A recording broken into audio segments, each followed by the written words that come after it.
So, a discussion of amino acid metabolism and breakdown of amino acids is kind of prior to having a discussion about protein degradation, is kind of putting the cart before the horses. Um, so, as a result, we're going to now talk about the cart, that is our protein degradation. So, what we need to look at is how do we get from a protein all the way down into those individual amino acids. Well, there are a couple of different ways in which protein can be broken down. One way is the proteasomal pathway, and that accounts for most intracellular proteins are broken down that way. Next up is a lysosomal process, in which case we're using a membrane-bound organelle known as the lysosome. And that's going to account for about 10 to 20% of our extracellular proteins. Some organelles are so basically the lysosome is a very nice digestive system in some respects because you can break down proteins, you can break down membranes, you can break down basically anything that you throw in there. So yeah, we'll deal with that. Then next up is your proteasomes, which that is going to actually work in conjunction with the ubiquitin degradation. The proteasome that we're going to talk about is the 26S proteasome, which is a multi-protein complex. And then finally, we'll talk about lysosomal degradation again, and we're going to talk a little bit about how that's selective. So we'll get to that in just a moment. First thing that I want to talk about is the ubiquitin or proteasome pathway. So first of all, ubiquitin. Ubiquitin is a 76 amino acid protein. Note how it's more than 50 amino acids, so it's no longer a polypeptide, it is a protein. And essentially what it serves as is basically like a little tag of sorts that are added to proteins.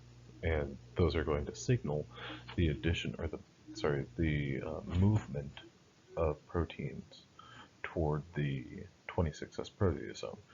So we've got this kind of displayed here with our native protein. Now that protein either is denatured or undergoes some sort of damage, in which case it's misfolded. One attempt to refold it uses some heat shock proteins, HSP70, HSP40. Attempt to refold it, maybe that doesn't work, in which case that protein remains unfolded, or misfolded at very least. And so that's whenever we're going to begin conjugating ubiquitin subunits to it. Now each one of these sort of red and white balls corresponds to a ubiquitin subunit. Now ubiquitin can be added as a monoubiquitin or it can be added as a polyubiquitin chain. This right here is a 4-UBQ chain, and the addition generally of 4 ubiquitin subunits is going to be kind of the hallmark of a protein that's going to be degraded. Okay, now this polyubiquitinated protein is going to be transported to this whole thing right here, the 26S proteasome. Now, the 26S proteasome consists of 3 major components, 2 of which are the 19S proteasome and the 20S proteasome. Now, this S here, this is a unit of measurement. These are Svedbergs, and that has to do with analytical ultracentrifugation in order to separate proteins. So when this polyubiquitinated protein is added to the 26S proteasome, what's going to happen is that protein is going to, that polyubiquitinated protein is going to be broken down quite a bit. Now, I'll get to the details of that in just a second, but in a nutshell, I've always kind of thought about this 26S proteasome as basically a garbage disposal of sorts. Those peptides are going to be broken down even further into the individual amino acids there. So that's essentially ubiquitination and degradation of proteins by the proteasome. Now, one thing to also consider is that this monoubiquitination, I keep just crossing through that word, this monoubiquitination versus polyubiquitination. The cool thing about this is that if you had one ubiquitin subunit, that's two, let's say here's our protein. You've added one ubiquitin subunit to that protein. That might not do anything to it. I mean, ubiquitination is an example of a post-translational modification, so you are adding a polypeptide to your protein, in which case you might be inhibiting its function, you might alter its function, but you're not necessarily going to target it for degradation. The hallmark of a protein that's targeted for degradation is 4 ubiquitin subunits. I just crossed through that. Is a 4 ubiquitin chain. So even if you did something like this, that's 2, 3, 4.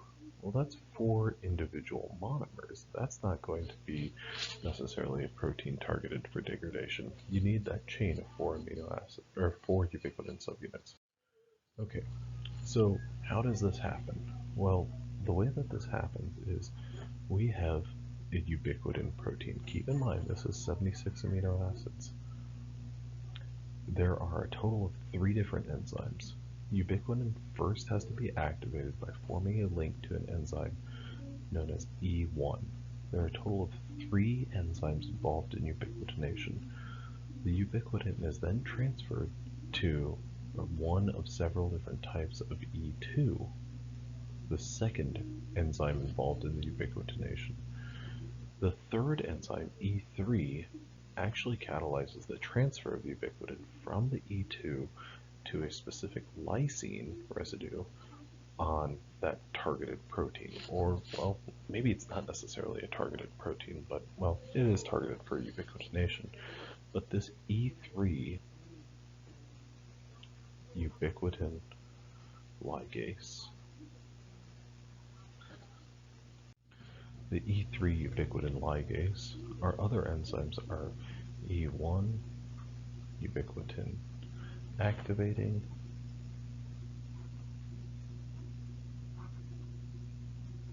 and then our E2 is the E2 ubiquitin conjugating enzyme. Okay, so we've got our E1 that is going to activate by transferring the ubiquitin onto itself. E2 is going to come along, and that ubiquitin subunit is going to be transferred onto E2. Now, one thing worth noting is we've got SH. On E2, we've got SH. So what amino acid are we transferring to? Well, we're transferring it onto a cysteine residue. Okay. E2 and E3 are going to interact with one another. E3 is going to be selective for the target, or your substrate protein, and then E2, along with E3, are going to be the enzymes that work in conjunction with one another to transfer that ubiquitin onto a specific residue, like it says, a lysine residue on your substrate that is targeted for degradation. So this NH isn't necessarily the N termini that's specific and unique for a lysine residue. Those are the enzymes that are involved in the transfer for these ubiquitin subunits. Okay, so ubiquitinated proteins are degraded in the cytoplasm and the nucleus by the proteasome. Now, one thing that's worth noting about this is, like I said previously, it's a 4 UBQ chain. Now, one thing that I always kind of thought about with respect to ubiquitination is, well, you're adding a 76 amino acid protein. This is reversible. It's entirely possible that your protein, well, maybe its function isn't necessarily needed at one given time, so add a ubiquitin to it. Or maybe its regulation is by the addition of ubiquitin. When you add that 76 amino acid protein to it, you're most certainly going to inhibit its function. Okay? Now, In the case that you add that 4-ubiquitin chain to your protein, well, that protein is now capable of being, or is primed and ready for proteasomal protein degradation. This is a process that's going to use ATP. Now, the fate of that protein is, well, the ubiquitin subunits, those are saved. So basically at that 26S proteasome, as you add a protein that is ubiquitinated, each of those ubiquitin subunits gets broken off. That protein that is in the 26S proteasome is going to be broken down into 8 amino acid long peptides. Now, this is a process that not every single protein is subject to.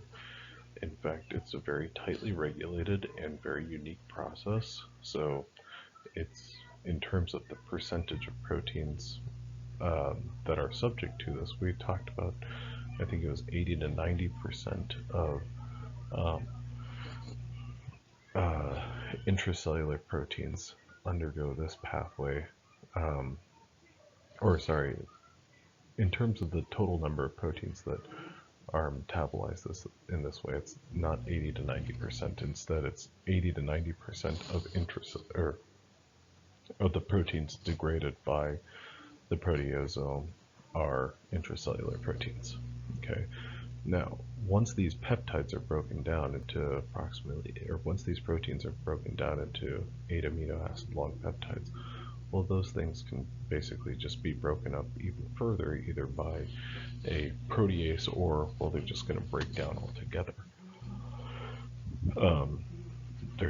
They're unstable, or they can hydrogen bond with everything else in the cytosol.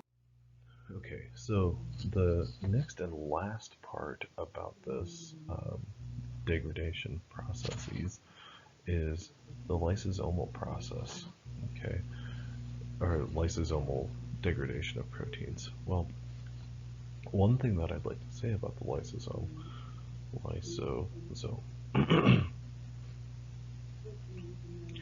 is that the lysosome has a pH of approximately 5.7. Now, if you compare that to the pH of the cytosol pH is approximately 7.4. Okay, so we've got a pretty significant difference there. And then, of course, keep in mind that this is a logarithmic scale, so it's a super high concentration of hydrogen ions, and that pH of 5.7 compared to the pH of 7.4.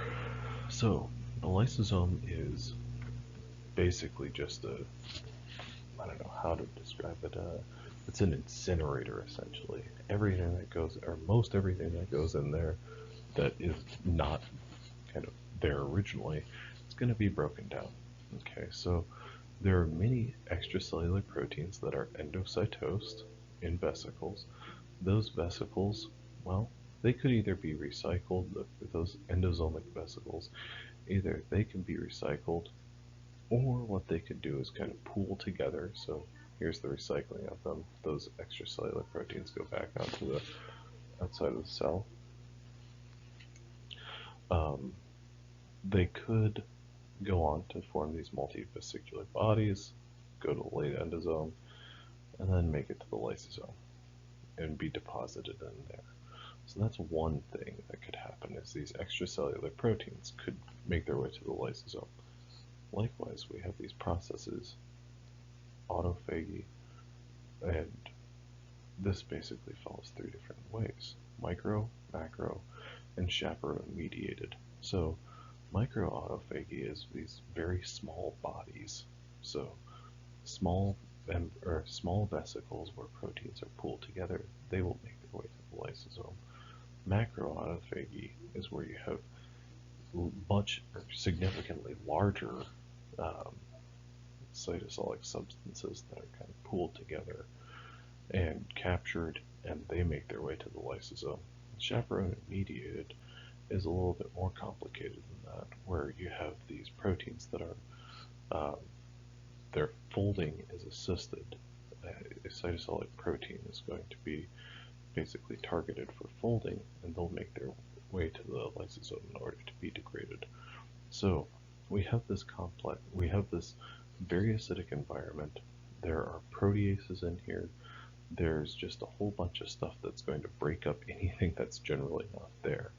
Um, and one of the things that you'll notice with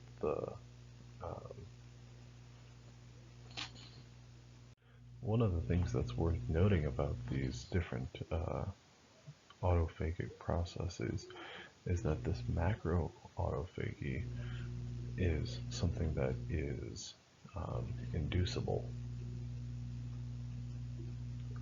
So conditions are going to bring about that to take place. This microautophagy, this is constitutive, so that means it's always taking place. Then our last bit, the chaperone-mediated autophagy, or autophagy. There are specific proteins that are going to be targeted, and generally they're going to have a sequence. The sequence that they have is KFERQ. So if there is a protein that has this particular pentapeptide sequence, no matter what else is in the rest of it, if it has this, well heck, that protein's going to be targeted by a chaperone, and it's going to be captured, it's going to go to this autophagic body, and that whole thing is going to make its way to the lysosome. So it's a pretty cool process in terms of the selectivity. So proteins have to be degraded so that they can ultimately make their way to be broken down wholly so that you can get individual amino acids out of it. Or out of them, I'm sorry. So that whenever you get those amino acids, well, maybe what you can do is break them down into those individual pieces so you can basically reproduce a protein, or well, you can go through and you can break that protein down so you can get those ketogenic amino acids, you can get those glucogenic amino acids so that you can get some ATP out of them. Alright, well I hope this is helpful. Thank you very much for watching. Have a good one.